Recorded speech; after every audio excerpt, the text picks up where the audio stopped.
എല്ലാവർക്കും വിനീത നമസ്കാരം. ശ്രീമദ് ഭാഗവതം ഏകാദശ സ്കന്ധം അധ്യായം 11 ഇന്ന് ആരംഭിക്കണം.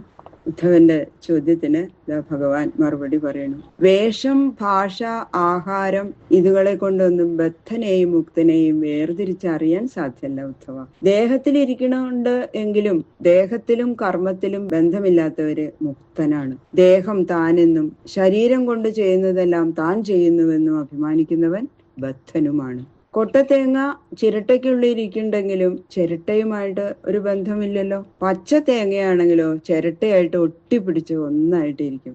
ഇതുപോലെ തന്നെ മുക്തനും ബന്ധനും ഒരേ ജീവന് തന്നെയുള്ള അവസ്ഥാഭേദങ്ങളാണ് ബന്ധനമോക്ഷങ്ങൾ. അവിദ്യയോട് ചേർന്നിരിക്കുമ്പോൾ ബദ്ധനും വിദ്യയോട് ചേർന്നിരിക്കുമ്പോൾ മുക്തനുമാണ്. വിദ്യാശക്തിയാൽ ജീവേശ്വര ജഗൽഭ്രമം നശിച്ച മുക്കുതൻ ശരീരത്തിൽ ഇരിക്കുന്നു എങ്കിലും ശരീരമായി ബന്ധിക്കുന്നില്ല. അവിദ്യാബാധിതനായ ബദ്ധൻ യഥാർത്ഥത്തിൽ ദേഹബന്ധമില്ലാത്തവനെങ്കിലും അഹന്താ മമതാദികള് വർദ്ധിച്ച് ദേഹത്തിലും കർമ്മത്തിലും ബന്ധിക്കുന്നു. ഈ തത്വം വെറുതെ മനസ്സിലാക്കിയ ജ്ഞാനിയായിട്ടും കാര്യമില്ല.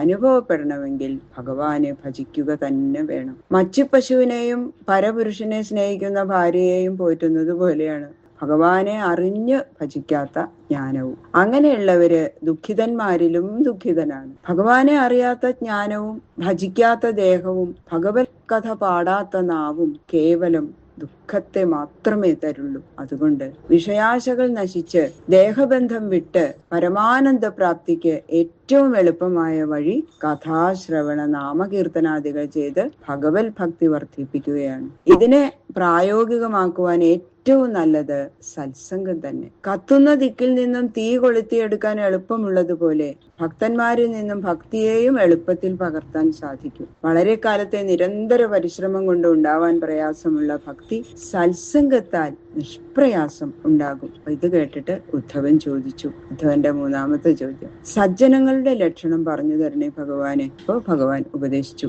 ആരിലും കരുണ, ആരെയും ദ്രോഹിക്കാതിരിക്കുക, ആരെന്തു ചെയ്താലും സഹിക്കുക, സത്യത്തിലുള്ള നിഷ്ഠ, ശ്രവണ കീർത്തനങ്ങളെ നിരന്തരം അഭ്യസിക്കുക തുടങ്ങിയ 30-ലേറെ ലക്ഷണങ്ങൾ സജ്ജനങ്ങളിൽ ഉണ്ടായിരിക്കുന്നതാണ്. ഈ ഗുണങ്ങളെല്ലാം തികഞ്ഞ ഉത്തമന്മാരായ സജ്ജനങ്ങളുടെ സാന്നിധ്യം കൊണ്ട് മാത്രം ഭക്തി ജ്ഞാന വൈരാഗ്യങ്ങള് പൂർണ്ണമായി മുക്തനായി തീരും. സൂര്യതാപത്താൽ പഴുത്ത മണല് സൂര്യനേക്കാൾ നമ്മളെ തപിപ്പിക്കുന്നു. ഇതുപോലെ ഭഗവാനേക്കാൾ ഭക്തന്മാര് വേഗത്തിൽ ശുദ്ധീകരിക്കുന്നു. പരമോത്കൃഷ്ടവും അതിഗോപ്യവുമായ ഈ സജ്ജന മഹിമയെ എന്റെ ഭൃത്യനും സുഹൃത്തും സഖാവുമായ ഉദ്ധവന് പറഞ്ഞു തന്നു എന്ന് പരമകാരുണികനായ ഭഗവാൻ അരുളി ചെയ്തു.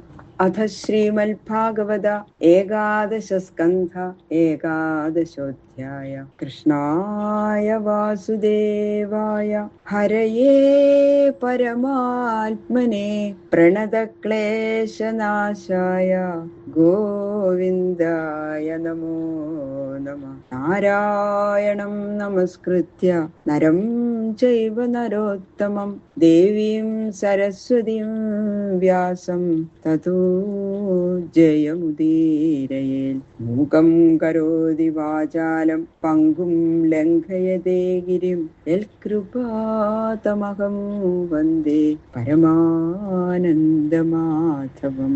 കഥാമയം ഭാഗവതാഭിധാനാം ഹരേ തനും തേ ചരിതൈ ത്വദീയൈ യഥാമതി ത്വൽപരിതോഷകാമസ്തൗമി പ്രസീദാച്യുത മാരുതേശ. ഗംഗണപതയേ നമഃ. സംസരസ്വത്യൈ നമഃ. ഗുരുഭ്യോ നമഃ. ഓം നമോ ഭഗവതേ വാസുദേവായ. ഓം നമോ ഭഗവതേ വാസുദേവായ. ഓം നമോ ഭഗവതേ വാസുദേവായ. ശ്രീ ഭഗവാൻ ഉവാച. ബദ്ധോ മുക്ത ഇതി വ്യാഖ്യ ഗുണതോ മേ ന വസ്തുത ഗുണസ്യ മായാമൂലത്വാത് ന മേ മോക്ഷോ ന ബന്ധനം. ഭഗവാൻ അരുളി ചെയ്തു. ബന്ധമോക്ഷങ്ങള് ഒരേ സമയത്ത് ഒരുവന് ഭവിക്കാൻ പാടില്ല. അതിനാൽ ആത്മാവിന് ബന്ധമോക്ഷങ്ങൾ പരമാർത്ഥത്തിലില്ല എന്ന് ഭഗവാൻ സമാധാനം പറയാണ് ഉദ്ധവനോട്. എന്റെ അധീനത്തിലിരിക്കുന്ന സത്വാദി ഗുണങ്ങളാകുന്ന ഉപാധികളുടെ സംബന്ധ നിമിത്തം ബന്ധമുക്തികൾ ജീവന് ഉണ്ടെന്ന് തോന്നുകയാണ്. പരമാർത്ഥത്തിൽ ഇത് രണ്ടും ഇല്ലാത്തത് തന്നെയാണ് ഉത്തവ. കലത്തിൽ അരിയിട്ട് അടിയിൽ തീ കത്തിക്കുമ്പോൾ പാത്ര സംബന്ധ നിമിത്തമാണ് അരിയിലെ അഗ്നിയുടെ ചൂട് വ്യാപിക്കുന്നത്. എങ്കിലും അരി വെന്തു പാകമാവുന്നത് വാസ്തവം തന്നെ. അതുപോലെ ഉപാധി സംബന്ധ നിമിത്താണ് ബന്ധമോക്ഷങ്ങൾ. എങ്കിലും എന്തുകൊണ്ട് സത്യമായി ഭവിച്ചുകൂടാ എന്ന് ശങ്കിക്കേണ്ട. ഗുണങ്ങളും വാസ്തവത്തിലുള്ളവയല്ല, മായ നിമിത്തം ഉള്ളതുപോലെ തോന്നുന്നു, അത്രയുള്ളൂ. അതുകൊണ്ട് ബന്ധം വാസ്തവമല്ല. അപ്പോ മോക്ഷവും വാസ്തവമല്ല, രണ്ടും കൽപ്പിതം. ബന്ധമോക്ഷങ്ങളെ പറ്റി അനന്തശാസ്ത്രം ഘോഷിക്കുന്നു. അതിന് വിരോധം പറയാണ് ഇവിടെ നിന്ന് ശങ്കിക്കേണ്ടാട്ടോ ഉദ്ധവ എന്ന് പറയാണ്. ഗുണസംയോഗം നിമിത്തം ജീവന് ബന്ധം, ഗുണവിയോഗ നിമിത്തം മോക്ഷം. ഇത് രണ്ടും ഗുണനിയന്താവായ എനിക്കില്ല അഥവാ എന്റെ ശക്തി എന്നെ തന്നെ ബാധിക്കില്ലല്ലോ. ഈ അഭിപ്രായത്തോടുകൂടി ജീവന്റെ ബന്ധമുക്തികളെ കുറിച്ച് ശാസ്ത്രങ്ങളില് പറഞ്ഞിരിക്കുന്നു.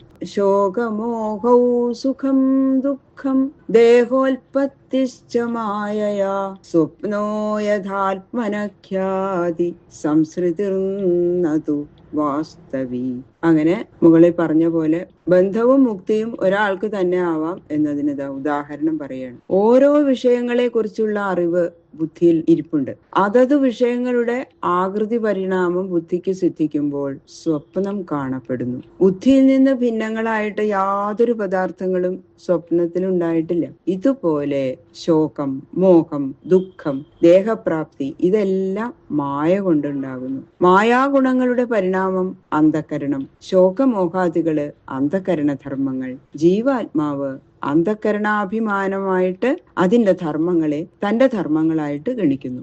ഈ തെറ്റായ ധാരണയെ മോഹം, അധ്യാസം അല്ലെങ്കിൽ മായ എന്നിങ്ങനെ പറയുന്നു. ഈ മോഹനിമിത്തം ജീവന് സംസാരം ഭവിക്കുന്നതല്ലാതെ വാസ്തവത്തില് ഇല്ല. മായ ഉള്ളപ്പോൾ ബന്ധനം, മായയുടെ നാശത്തില് മുക്തി. നിദ്രാകാലത്തില് സ്വപ്ന പദാർത്ഥങ്ങളും അത് നിമിത്തമുള്ള സുഖദുഃഖങ്ങളും ഉണ്ടായതുപോലെ തോന്നി, അല്ലെ? ഉണർന്നപ്പോ ഇതൊന്നുമില്ല, രണ്ടും തോന്നല് മാത്രമാണ്, വാസ്തവമല്ല എന്നത് അനുഭവമാണല്ലോ. ഇതുപോലെ ജീവന് ബന്ധവും മുക്തിയും ആവാമെന്നുള്ളതില് അയുക്തി ഒന്നുമില്ല. ഉദ്ധവ പറയാ ഭഗവാൻ.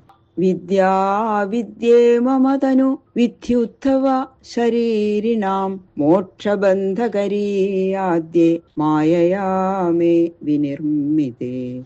ബന്ധത്തിന് കാരണം അവിദ്യ, മോക്ഷത്തിന് കാരണം വിദ്യ. ഇത് രണ്ടും എന്റെ ശക്തിയായ മായയുടെ രണ്ട് രൂപങ്ങളാണ്. ഹേ ഉദ്ധവ, ആദ്യകളായ എന്റെ ഈ ശക്തികൾ ദേഹികൾക്ക് ബന്ധമോക്ഷങ്ങളെ കൽപ്പിക്കുന്നു. മായ അനാദിയാകയാൽ മായാകാര്യങ്ങളായ ബന്ധമോക്ഷങ്ങള് അനാദികളും നിത്യകളുമായിരിക്കട്ടെ എന്ന് വിചാരിക്കരുത്. നിത്യത്വം ഭഗവാന് മാത്രമേ ഉള്ളൂ. വിദ്യയും അവിദ്യയും അനിത്യം. അവിദ്യയുടെ പ്രവൃത്തിയുള്ളപ്പോൾ ബന്ധവും വിദ്യയുടെ പ്രവൃത്തിയുള്ളപ്പോൾ മോക്ഷവുമാകയാൽ നിത്യത്വം കൽപ്പിച്ചുകൂടാ. ബന്ധകോ ഭവപാശേന ഭവപാശാച്ചമോചക കൈവല്യത പരം ബ്രഹ്മ വിഷ്ണുരേവ സനാതന. അവിദ്യാരൂപമായ സംസാര കയറുകൊണ്ട് ബന്ധിക്കുന്നവനും വിദ്യാരൂപമായ മറ്റൊരു ശക്തിയാൽ വേർപെടുത്തി കൈവല്യം നൽകുന്ന ബ്രഹ്മസ്വരൂപനുമായ വിഷ്ണു തന്നെ എന്നും ഉള്ളവൻ. അതിനാൽ വിദ്യാവിദ്യകൾക്ക് നിത്യത്വം